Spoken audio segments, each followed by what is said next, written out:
भाजपा में 30% सांसदों के कटेंगे टिकट। पहले दौर के सर्वे में सामने आई सांसदों की जमीनी हकीकत। लोकसभा चुनाव 2024 में मिशन 80 को पूरा करने के लिए भाजपा का शीर्ष नेतृत्व प्रदेश में पार्टी के मौजूदा सांसदों में से 20 में से 30% तक प्रत्याशी बदल सकता है।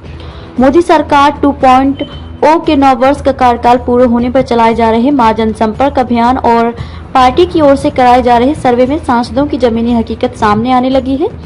2019 लोकसभा चुनाव में भाजपा गठबंधन ने सभी 80 सीटों पर चुनाव लड़ा था। भाजपा ने 78 सीटों पर चुनाव लड़कर 62 सीटें जीती थी, जबकि अपना दल ने 2 सीटों पर चुनाव जीता था।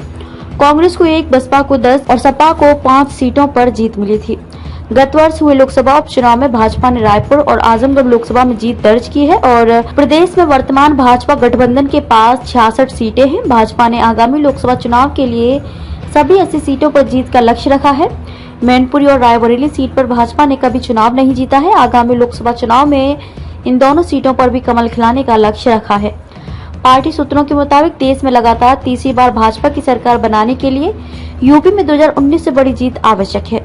लिहाजा पार्टी के लिए एक सीट पर चुनाव महत्वपूर्ण है। पार्टी लोकसभा चुनाव में प्रत्येक सीट पर सोच समझकर प्रत्याशी उतारेगी। पार्टी की ओर से लोकसभा चुनाव के लिए सर्वे कराया जा रहा है। सर्वे में मौजूदा सांसदों की जनता में पकड़ के साथ छवि का आकलन भी किया जा रहा है। साथ ही संभावित नए प्रत्याशियों की भी रिपोर्ट तैयार की जा रही है। पार्टी की ओर से चलाए जा रहे महाजनसंपर्क अभियान में भी पार्टी के सांसदों की जनता में पकड़ और क्षेत्र में सक्रियता सामने आ रही है।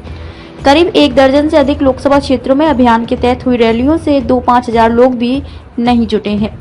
पार्टी के पदाधिकारी ने बताया कि प्रदेश में करीब 30% तक प्रत्याशी बदले जाएंगे। इनमें मौजूदा सांसदों से लेकर हारी हुई सीटों के प्रत्याशी भी शामिल हैं। उनका कहना है कि लोकसभा चुनाव में सपा से संभावित गठबंधन के तहत भी 1 से 2 सीटों पर प्रत्याशी बदलने होंगे। वहीं अपना दल एस और निषाद पार्टी को गठबंधन में 1-2 सीटें अधिक मिली तो भी पार्टी के ही प्रत्याशी बदले जाएंगे। वहीं 75 वर्ष से अधिक आयु होने के चलते कुछ सांसदों के टिकट कर सकते हैं।